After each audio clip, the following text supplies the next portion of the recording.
కూతురు ఏలూరుకి ట్రంకాలు ఎందుకు బుక్ చేసిందో రావుగారికి అర్థం కాలేదు. అక్కడ అమ్మాయి స్నేహితులెవరైనా ఉన్నారేమో అనుకున్నాడు ఒక్క క్షణం. తర్వాత మరింక సస్పెన్స్ ఎందుకు అన్నట్లు ఆమెనే అడిగేశాడు. మా మరిది జగదీష్‌తో మాట్లాడదామని ముక్తసరిగా సమాధానం చెప్పింది రజిత. అతనితో ఏం పని? 2 సంవత్సరాలుగా అత్తవారి తరపున ఎవర్ని, చివరికి భర్తను కూడా తలవని కూతురు ఇవాళ హఠాత్తుగా మరిదికి ఫోన్ చేస్తుంటే ఆయనకి ఆశ్చర్యంతో పాటు ఏదో అనుమానం లాంటిది కూడా వచ్చింది. అయినా అడగదలుచుకోలేదు. ఇప్పుడింకా ఉదయం 9 గంటలయింది. ఇంకొక గంటలో కాల్ రావచ్చు. అప్పటిదాకా తాను ఎలాగూ ఇంట్లోనే ఉంటాడు. విషయం ఏదో అప్పుడే తెలుస్తుంది అనుకున్నారు. ఇంట్లో అందరూ మామూలుగా ఉదయం పూట చేసుకునే ఎవరి పనుల్లో వాళ్ళు మునిగిపోయారు. మెల్లగా కాలం గడిచి గోనున్న గడియారం 10 గంటలు కొట్టింది. హమ్మయ్య! ఈ పాటికతను కాలేజీకొచ్చుంటాడు. ఇంక త్వరగా కాలొచ్చేస్తే బాగుణ్ణు అనుకుంది రజిత.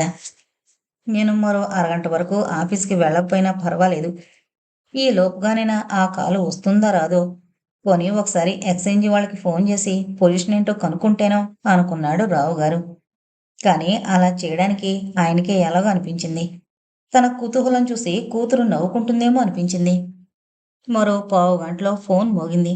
అక్కడే ఉన్న రావుగారు దాన్నందుకుని ఏలూరుకి ట్రంకాల్ అని తెలియగానే రిసీవర్ కూతురికిచ్చేశాడు.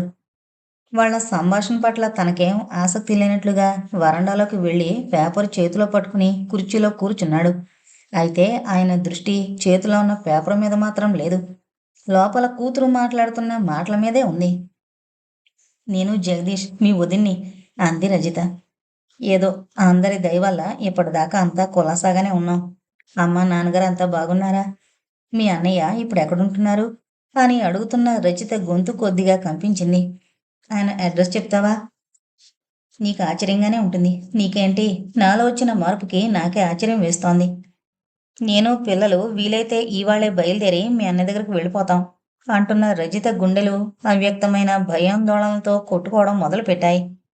ఇంకిప్పుడు మీరు అక్కడికి వెళ్ళక్కర్లేదు. ఆ ఇంట్లో స్థానం నువ్వేనాడు పోగొట్టుకున్నావు. అన్నయ్య మళ్ళీ పెళ్లి చేసుకున్నాడు అని అతను అంటాడేమో. దానికి తనేం చెప్పాలి? ఏం చెయ్యాలి? అని ఊహించుకుంటూ గుండెలు పట్టుకుపోయే అంతటి అస్థిమితంతో కొట్టుకుపోతోంది రజిత. అయితే అవతల నుండి అలాంటి మాటేం రాలేదు. కానీ వెళ్ళే ముందు ఒకసారి ఇక్కడికొచ్చి వెళ్ళకూడదా? అన్నాడతను. ఆహా! ఇప్పుడు కాదు. మరొకసారి ఎప్పుడైనా వస్తాం. అమ్మకి, నాన్నగారికి అందరికీ నా నమస్కారాలు చెప్పు. జైని అడిగానని చెప్పు అని అవతల నుండి జగదీష్ చెప్పిన రమేష్ అడ్రస్సు కాగితం మీద నోట్ చేసుకుని ఫోన్ పెట్టేసింది. ఆ సరికి భవానీదేవి కూడా అక్కడికొచ్చింది. కూతురి మాటల సారాంశం అర్థం చేసుకుని విస్మయంగా, ఏంటిది రజీ చిన్నపిల్లలాగా? అంత గొడవ జరిగాక ఇకిప్పుడు నీ అంత నువ్వు అతని షరతులకు అంగీకరిస్తూ అతని దగ్గరికి వెళ్ళిపోతావా? ఎంత సిగ్గుచేటు అంది. నీకు తెలీదు మమ్మీ. ఇన్నాళ్ళు నేను చిన్నపిల్లలా ప్రవర్తించిన చేసిన పనే చాలా సిగ్గుపడాల్సిన విషయం. ఇప్పుడు నాకు జ్ఞానోదయం అయింది. నా కళ్ళు తెరుచుకున్నాయి అని రజిత చెప్తుంటే రావుగారు ముఖం అదోలా చేసుకున్నారు. నేనక్కడ ఉద్యోగానికి వారం రోజులు సెలవు పెట్టి దాంతోపాటు రాజీనామా కూడా ఇచ్చొచ్చాను. మీకు వీలైనప్పుడు విజయవాడ వెళ్ళేవాళ్ళు ఎవరైనా ఉంటే అక్కడి సామానంతా తెప్పించి ఆ ఇల్లు ఖాళీ చేసి రమ్మనండి. ఇదిగో ఆ ఇంటి తాళం చెవి అంటూ బ్యాగు తెరచి తాళం చెవి తీసి అక్కడ బల్ల మీద పడేసి ఆ మధ్యాహ్నం ట్రైన్కే పిల్లల్ని తీసుకుని ప్రయాణం అయింది రజిత. ఇంకా ఆమెని అడ్డుపెట్టినా ఆగదని తెలిసి ఊరుకున్నాడు రావు. కూతురు వెళ్ళిపోతున్న దానికంటే తన భర్త అలా పట్టనట్టు ఊరుకున్నందుకే భావనమ్మకి ఎక్కువ కోపం వచ్చింది. ఈ మాత్రం దానికి ముందలా పంతాలకి పోవడం ఎందుకు? చివరికి నలుగురిలో నవ్వుబాట్లు పాలవడానికి కాకపోతే అని విసుక్కుంది. వాళ్ళిద్దరినీ ఉద్దేశించి అన్నట్లుగా. ఆమెకెవరూ సమాధానం చెప్పలేదు. రజిత పిల్లలు వెళ్ళిపోయాక ఆ సాయంకాలం హనుమంతరావు వచ్చాడు ఏదో పనిమీద. భవానమ్మ తన మనసులో రగులుతున్న కోపం అణుచుకోలేక అతనితో కూడా చెప్పింది రజిత వెళ్ళిపోయిన విషయం. పోనీలేమ్మా, వాళ్ళు ఎక్కడో అక్కడ సుఖంగా ఉంటారు. కాకపోతే మధ్యలో నలుగురి దృష్టిలో నువ్వు మీ ఆయన చెడ్డవారయ్యారు అన్నాడతను గంభీరంగా. అదేగా నా ఏడుపంతా అంది భవానమ్మ. ఆ తర్వాత స్నేహితులిద్దరే ఆ గదిలో మిగిలినప్పుడు టాపీగా విస్కీ తాగుతూ అన్నారు రావుగారు. ఎంతకీ నువ్వు విజయవాడ వెళ్ళావా అని. రజిత నీతో ఏం చెప్పలేదా అన్నాడు హనుమంతరావు కళ్ళు చిట్లించి. "ఉహుం. నిజంగా రజిత చాలా అమాయకురాలు. ఇన్ని సంవత్సరాలుగా ప్రపంచం చూస్తున్నా దాని పోకడని కాస్తైనా అర్థం చేసుకోలేని అమాయకురాలు. కళంకినైన తనని ఆ మొగుడు ఆదరిస్తాడనే వెళుతోందా? లేకపోతే ఈ రహస్యం అతనికి తెలీదులే అనే ధైర్యమేమో అంటూ ఆనాడక్కడ జరిగిందంతా చెప్పాడు. రావు ఒక్కసారి బాధగా కళ్ళు మూసుకున్నాడు. తర్వాత గంభీరంగా అన్నాడు. అయిందేదో అయిపోయింది. నువ్వు మాత్రం ఎవరి దగ్గర నోరు జారకు. ఏదో వాళ్ళ బ్రతుకు వాళ్ళని బ్రతకని. అబ్బే, నాకేం అవసరం అన్నాడు హనుమంతరావు. కాని అతనికి లోలోపల చాలా కసిగా బాధగా ఉంది. రజిత ఇంక తనకి దక్కకుండా పోయిందని. హనుమంతరావు గారైనా పైకి మామూలుగా ఉండాలని ప్రయత్నిస్తున్నాడు కానీ జరిగిందంతా ఆయనకి కూడా మింగలేక కక్కలేక కంఠానికి అడ్డంగా ఉంచుకున్న గరళంలా ఉంది. ఇంతవరకు తాను తలపెట్టిన కార్యమేది ఇంతగా రసాభాస కాలేదేమో అనుకుంటూ నువ్వు పరిస్థితిని అంతదాకా తీసుకురాకుండా ఉండాల్సింది. ఏమో, ఆ అమ్మాయికైనా ఇష్టమే అవుతుందనుకున్నాను కానీ దాని మనసు ఏమాత్రం ఊహించుకోగలిగినా నేనందుకు అంగీకరించేవాణ్ణే కాదు. బాగుందయ్యా నువ్వు చెప్పేది. మన వల్ల కాదని నోరు మూసుకుని కూర్చుంటే ఈ ప్రపంచంలో దేన్నీ సాధించలేం కాస్త విసుగ్గా అన్నాడు హనుమంతరావు. ఇది అలాంటి వ్యవహారం కాదు కదా. పైగా నా పేరు కూడా బయట పెట్టావాయే. ఆ అమ్మాయి నన్ను ఎంతగా అసహించుకుంటుందో దాని ముఖం చూస్తేనే తెలుస్తుంది బాధగా అన్నారు. అంతేలే, నీ గౌరవం పోయిందని బాధపడుతున్నావే కానీ నేను మీ కుటుంబం కోసం ఎంత చేశానో ఎంత కష్టపడ్డానో మర్చిపోతున్నావు నిష్ఠూరంగా అన్నాడు హనుమంతరావు. అబ్బబ్బే, అంత మాట అనుకో. నీ సహాయం లేకపోతే ఈనాడు నేను ఈ స్థితిలో ఉండేవాణ్ణా? ఆ సంగతి నాకు మాత్రం తెలీదా? ఏదో అన్నాను, అదేం మనసులో పెట్టుకోకు అన్నాడు రావు హనుమంతరావు రెండు చేతులు పట్టుకుని. ఆ తర్వాత ఇద్దరూ మళ్ళీ ఎప్పట్లా కబుర్లు చెప్పుకుంటూ జరిగింది మరిచిపోవడానికి అదివరకటి కంటే 2 గ్లాసులు ఎక్కువగా ఖాళీ చేశారు. ఉదయం 8 గంటలవుతోంది. రోజు అయితే ఆ వాటికి ఆఫీసుకు తయారయ్యే హడావిడిలో ఉండేవాడు రమేష్. కానీ ఆ వాళ్ళ ఆదివారం కావడం వల్ల కాస్త నిదానంగా నిద్రలేచి హీటర్ మీద కాఫీ కాచుకుని తాగి షేవ్ చేసుకోవడానికి రెడీ అవుతున్నాడు. ఇంతలో కాలింగ్ బెల్ మోగడంతో చేతిలో ఉన్న పని అలాగే వదిలేసి బాత్రూమ్ తలుపులు దగ్గరగా వేసి యువతలకొచ్చాడు. అతనుంటోంది పెద్దిల్లేమీ కాదు. ఒక ఫ్లాటు అద్దెకు తీసుకున్న ఒక కుటుంబం కాస్త అద్దె కలిసొస్తుందనే ఉద్దేశంతోనో లేకపోతే ఇతని మీద జాలి తలచో ఆ ఫ్లాట్లో ఒక గది ఇతనికి అద్దెకిచ్చారు. గది బాగా విశాలంగా ఉండడమే కాకుండా దానిని ఆనుకునే బాత్రూమ్ అవి కూడా ఉన్నాయి. బాత్రూంలో కుళాయిల్లోంచి చల్లటి నీళ్లు వేడి నీళ్లు కూడా వస్తాయి కనుక అతనికి స్నానానికి దానికి కూడా ఇబ్బంది ఉండదు.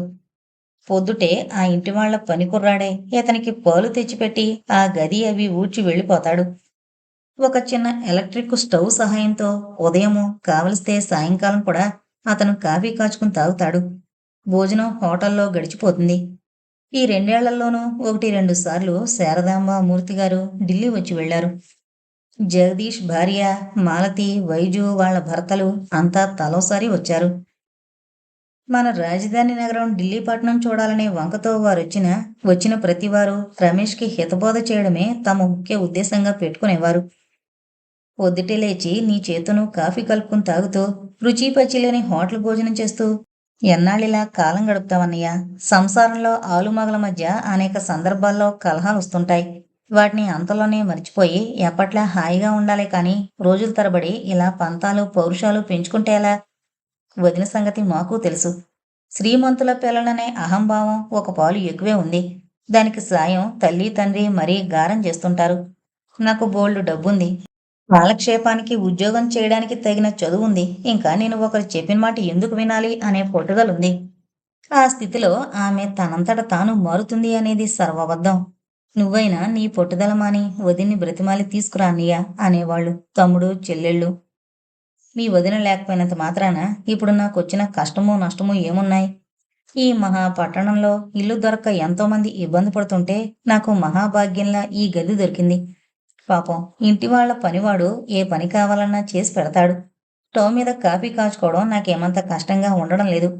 కడుపు నింపుకోవడానికి ఆ వేళటికేదో ఇంత తింటూనే ఉన్నాను. ఇలాంటి జీవితంలో నాకేం కష్టం కనిపించడం లేదు నిర్లిప్తంగా సమాధానం చెప్పేవాడు రమేష్. అన్నీ ఒట్టిదన్నయ్య. మమ్మల్ని మభ్యపెట్టడానికి నువ్విలా చెప్తున్నావే కానీ నిజంగా నువ్వు సుఖంగా లేవు. సుఖం మాట ఎలా ఉన్నా నీకు శాంతి లేదు. అక్కడ వదినకైనా మనశ్శాంతి ఉంటుందని మేము అనుకోలేకపోతున్నాం.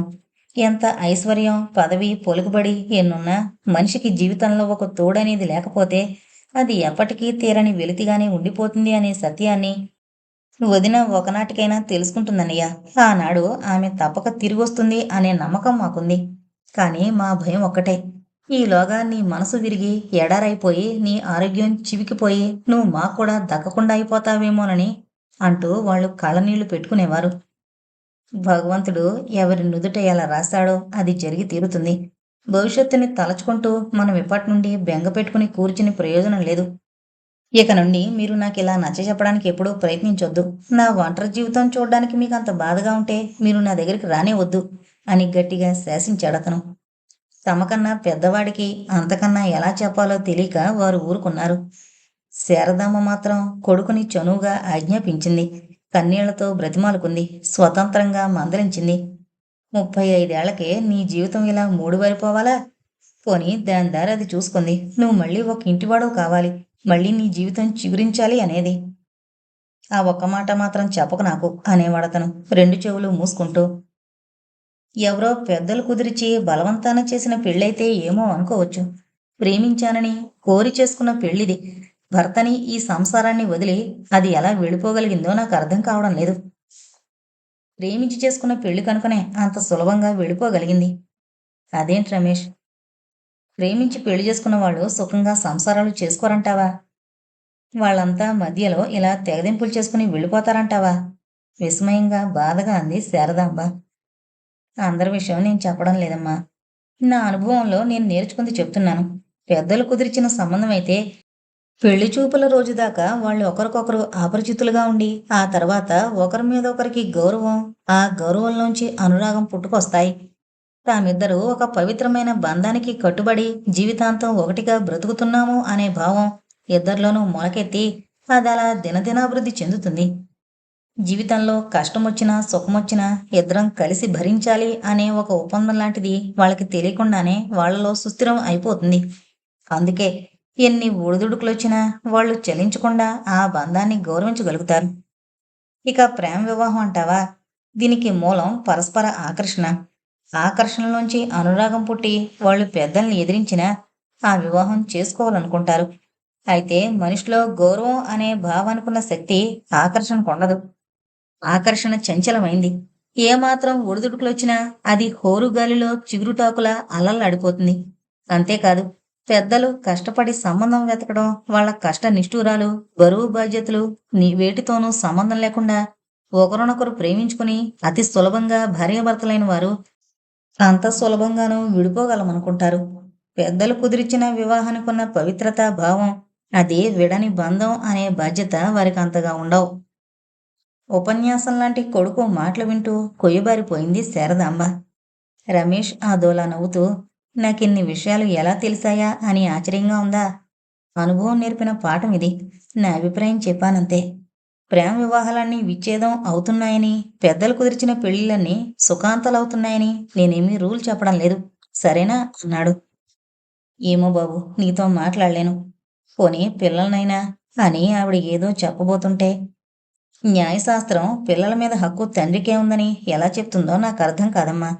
ఎంత డబ్బున్నా, ఎన్ని సౌకర్యాలు అమర్చగలిగినా అమ్మ పంచివ్వగలిగే అమృత హృదయంలో పొదవంతైనా తండ్రి ఇవ్వలేడమ్మా. నా పిల్లలకి ఆ మాతృప్రేమ లేకుండా చేసే పాపానికి నేనెందుకు ఒడిగట్టుకోవాలి? వాళ్ళక్కడే ఉంటారు. నా తర్వాత నేను మిగిల్చిపోయింది ఏదైనా ఉంటే ఆ ఆస్తికి నా పిల్లలే వారసులవుతారు అని అతనంటుంటే, మరి మాటలు పెంచకుండా కళ్ళు తుడుచుకుంటూ అక్కడి నుంచి వెళ్ళిపోయేదావిడ. ఆ వాళ్ళింకా స్నానం కాకపోవడం వల్ల రమేష్ రాత్రి కట్టుకున్న లుంగీ బనీన్తోనే ఉన్నాడు. తలుపు తట్టింది బహుశా ఇంటి యజమాని మెహతా ఏమో. ఆయన ఎదుటికి ఇలా వెళితే బాగుండదని గబగబా షర్టు తొడుక్కుని అద్దంలో చూసుకుంటూ ఒకసారి చేత్తోనే జుట్టు సరిచేసుకుని వెళ్ళి తలుపు తెరిచాడు. ఎదురుగా తను కల్లోనైనా ఊహించని దృశ్యం. చిన్న పెట్టి చేతిలో పట్టుకుని రజిత, ఆమెకి ఇటు అటు 2 పిల్లలు. ఆమె అలా తిరిగి రావాలని ఒకప్పుడు ఎంతగానో అతను కోరుకున్నాడు. ఏ క్షణంలోనైనా రావచ్చునని ఎదురుతెన్నులు చూశాడు. కానీ ఆ కాలం గడిచిపోయింది. ఇంక ఈ జీవితంలో తాము కలుసుకోలేమనే నిరాశ ఏర్పడిపోయింది. అలాంటి సమయంలో ఇంకా అసంభవం అని ఆశ వదులుకున్న సంఘటన కళ్ల ముందు ప్రత్యక్షంగా సజీవంగా ఉన్న దాన్ని కూడా నమ్మలేకపోయాడు రమేష్ కొద్ది క్షణాలు. అతని ముఖంలో భావాలని ఇంకిపోయినట్లే నోట మాట కూడా గెడ్డగట్టుకుపోయింది.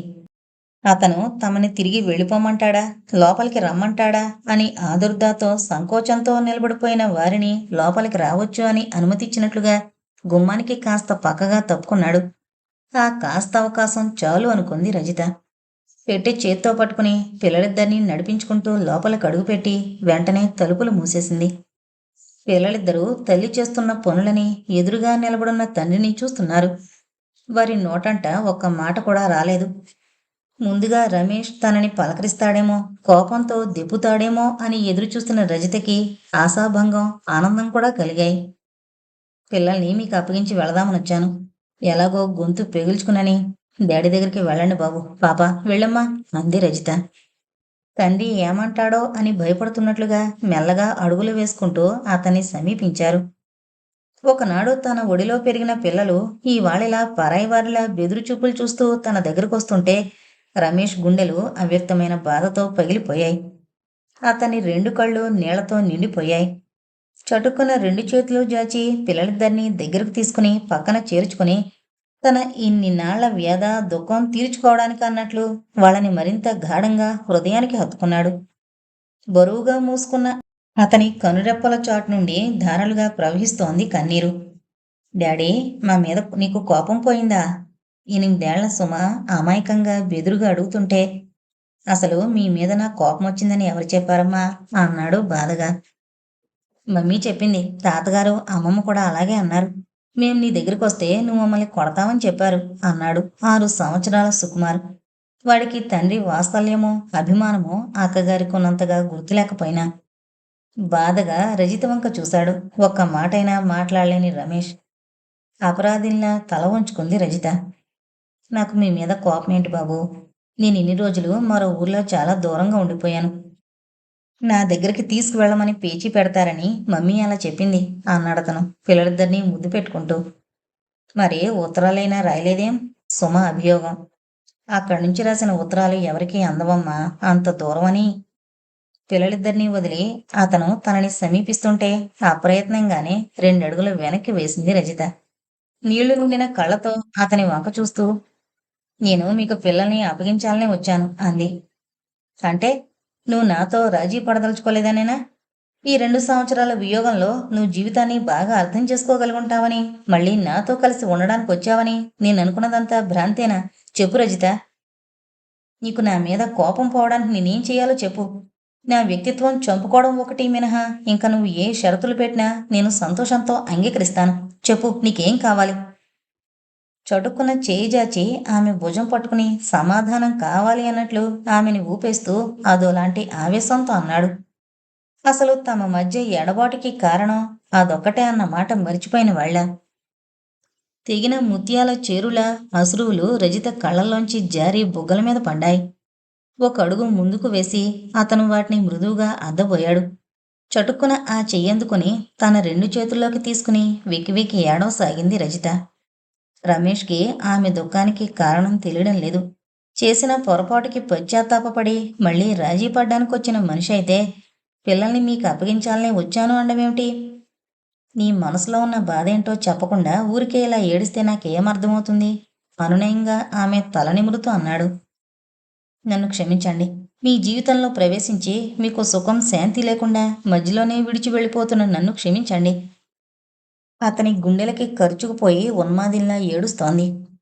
నన్ను విడిచి వెళ్ళిపోవడం నీకెంత బాధగా ఉందో ఈ నీ దుఃఖం చూస్తుంటేనే తెలుస్తోంది. మరింత బాధపడుతూ ఇంత అప్రియమైన పనిని నువ్వెందుకు చేస్తున్నావు రజీ? ఆ కారణం ఏదో చెప్తే కానీ నేను నిన్ను వెళ్ళనివ్వను. ఆమె తన నుండి తప్పించుకు పారిపోతుందేమన్నట్టు 2 చేతులతోనూ చుట్టేసి రుద్ద కంఠంతో అన్నాడు.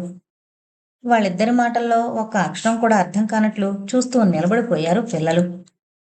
ఆ కారణం నా నోటితోనే ఎలా చెప్పడమో చేతకావడం లేదు. అయినా చెప్తాను. ఆ విషయం తెలిసాక మీరు నన్ను చేతితో స్పృశించడానికి కూడా అసహించుకుంటూ నన్ను మీ నుండి దూరంగా తరిమేస్తారని తెలుసు. వింటున్న రమేష్ కనుబొమ్మలు ముడుచుకున్నాయి. అవ్యక్తమైన బాధతో అతని అంతరంగం ఎగిరెగిరి పడసాగింది. నీకా భయం, అనుమానం ఏమీ వద్దు.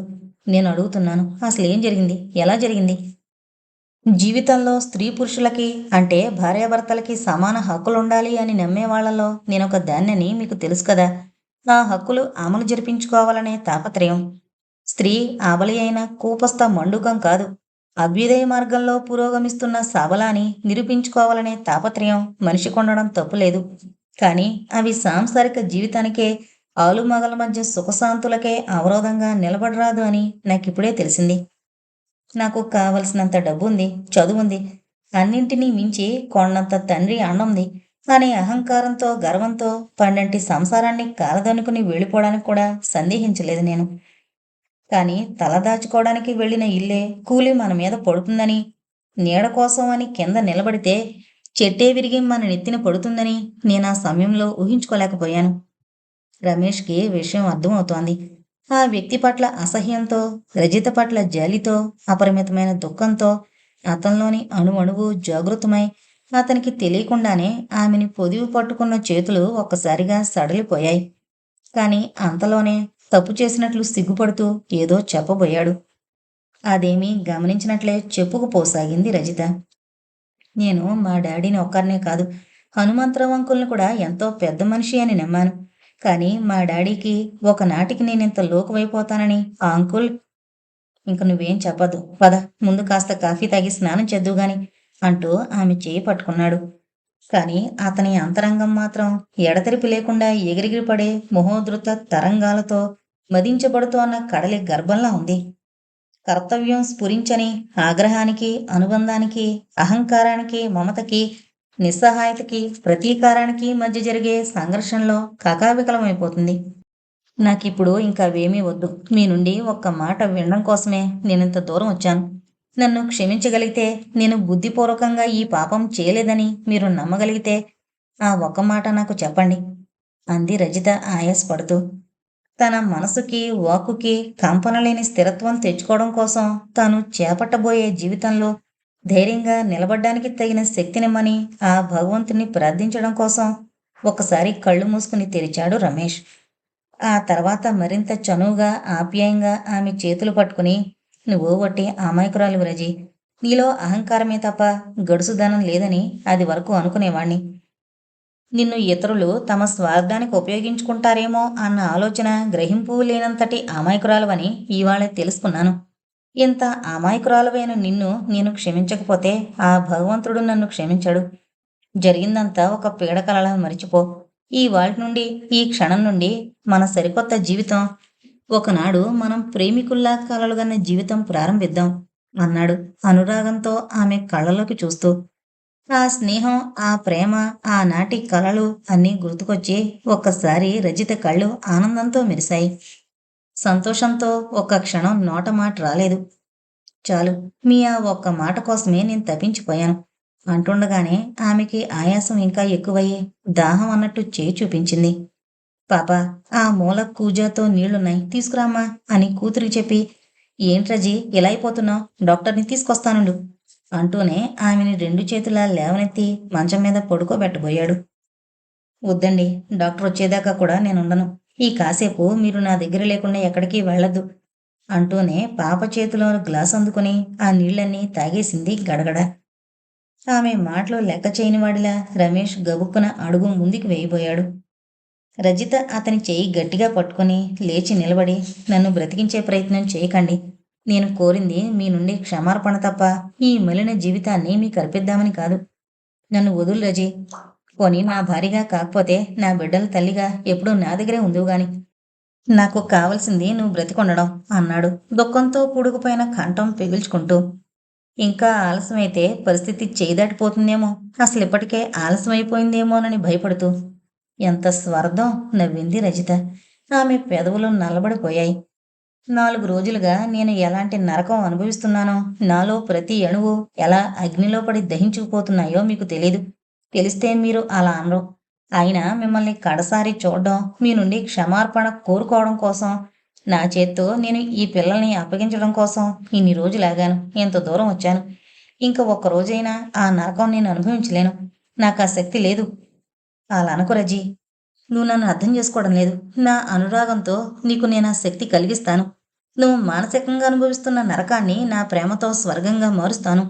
నువ్వు మాకు దూరం కావడానికి వీల్లేదు రజీ. నన్ను, పిల్లల్ని అనాథం చేసి వెళ్ళిపోవడానికి వీల్లేదు. రమేష్ చెంపల వెంట కన్నీళ్లు కారిపోతున్నాయి. ఇదంతా నేను ముందే ఊహించుకున్నాను. మీ అనురాగంలో కరిగిపోయి నా నిశ్చయం సడలిపోతుందేమో. మీ ప్రేమకి కట్టుబడి నేను చెయ్యాలనుకున్న పనిని చేయలేకపోతానేమో. కళంకినిగా, పతితిగా ముందు జీవితమంతా బ్రతకాల్సుంటుందేమో అనే భయంతో ఇక్కడికొచ్చే ముందే ఇన్ని మాత్రలు మింగొచ్చాను. అయితే నా మరణం మీకు మళ్ళీ కొత్త సమస్యల్ని సృష్టిస్తుందని నాకు తెలుసు. నా ప్రవర్తనతోనే నలుగురిలో మీరు తలెత్తుకోకుండా చేసిన నేను, నా చావుతో మిమ్మల్ని నలుగురిలో ఇంకా అల్లరిపాలు చేయడం అవుతుందని భయపడి, ఎవరికి ఎలాంటి చిక్కులు రాకుండా ఒక ఉత్తరం రాసి నా బ్యాగులో పెట్టాను. జీవితం మీద విరక్తి పుట్టి ఆత్మహత్య చేసుకుంటున్నానని, ఇందుకెవరూ బాధ్యులు కారని రాశాను. ఇంకా ఇంకా అంటూ ఒక్కసారి పిల్లలిద్దరినీ దగ్గరకు తీసుకుని ఆప్యాయంగా వారి తలను నిమిరి ముద్దు పెట్టుకుంది. రమేష్ ఏదో అనబోయాడు. నన్ను క్షమించండి. మీరు అడిగినట్లుగా ఉండకుండా వెళ్ళిపోతున్న నన్ను క్షమించండి అంటూనే మరి నిలబడ్డానికి కూడా శక్తి లేనిదాల్లా అతని పాదాల ముందు కూలబడిపోయింది. అనురాగంతో, భక్తితో, ఆపేక్షతో తపనగా అతని పాదాల్ని పెనవేసుకున్న ఆమె చేతులు నిర్జీవంగా వాలిపోయాయి.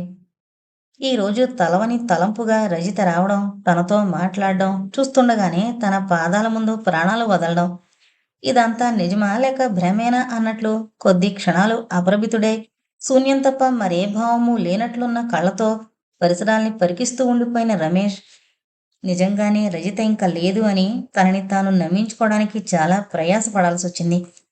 ఆ తర్వాత తనకి అందకుండా అతి దూరంగా వెళ్ళిపోతున్న ఆమెకి వినిపించాలా అన్నట్లు రజీ అంటూ ఒక హృదయ విదారకమైన కేక పెట్టి దోసిట్లో ముఖం దాచుకుని బావురుమన్నాడు.